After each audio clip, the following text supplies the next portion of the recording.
السلام علیکم ورحمۃ اللہ وبرکاتہ۔ بسم اللہ الرحمن الرحیم۔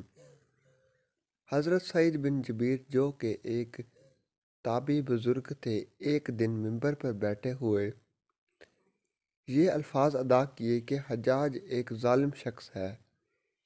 ادھر جب حجاج کو پتہ چلا کہ آپ میرے بارے میں ایسا گمان کرتے ہیں تو آپ کو دربار میں بلا لیا اور پوچھا، کیا تم نے میرے بارے میں ایسے باتیں کی ہیں؟ تو آپ نے فرمایا، جی ہاں، تو ایک ظالم شخص ہے۔ یہ سن کر حجاج کا رنگ غصے سے سرخ ہو گیا اور آپ کے قتل کے احکام جاری کر دیے۔ جب آپ کو قتل کے لیے دربار سے باہر لے کر جانے لگے تو آپ مسکرا دیے۔ حجاج کو ناگوار گزرا۔ اس نے پوچھا، کیوں مسکراتے ہو؟ تو آپ نے جواب دیا، تیری بیوقوفی پر، اور جو اللہ تجھے ڈھیل دے رہا ہے اس پر مسکراتا ہوں۔ حجاج نے پھر حکم دیا کہ اسے میرے سامنے ذبح کر دو۔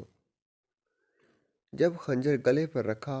ویڈیو اچھی لگے تو چینل کو لائک کریں، سبسکرائب کریں، شیئر کریں تاکہ ہماری ہر ویڈیو آپ کے پاس بآسانی پہنچ سکے اور ہمارا حوصلہ افزائی ہو سکے۔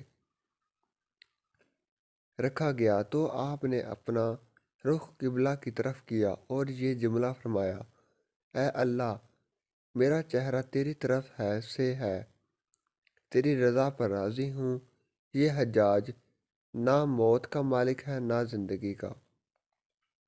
جب حجاج نے یہ سنا تو بولا، اس کا رخ قبلہ کی طرف سے کر دو۔ جب قبلہ سے رخ پھیرا گیا تو آپ نے فرمایا، یا اللہ، ہر طرف تیری حکمرانی ہے، میری دعا ہے کہ میرا قتل اس کا آخری ظلم ہو، میرے بعد اسے کسی پر مسلط نہ کرنا۔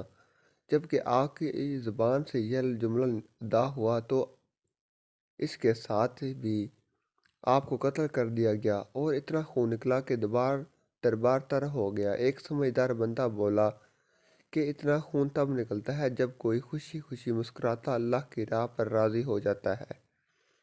حجاج بن یوسف کے نام سے سب واقف ہیں۔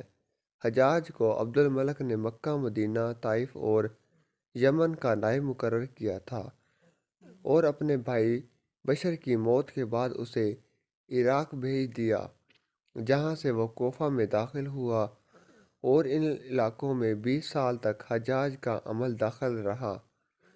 اس نے کوفہ میں بیٹھ کر زبردست فتوحات حاصل کی۔ اس کے دور میں مسلمان مجاہدین چین تک پہنچ گئے تھے۔ حجاج بن یوسف نے ہی قرآن پاک پر اعراب لگوائے تھے۔ اللہ تعالیٰ نے اسے بڑی فضل و بلاغت اور شجاعت سے نوازا تھا۔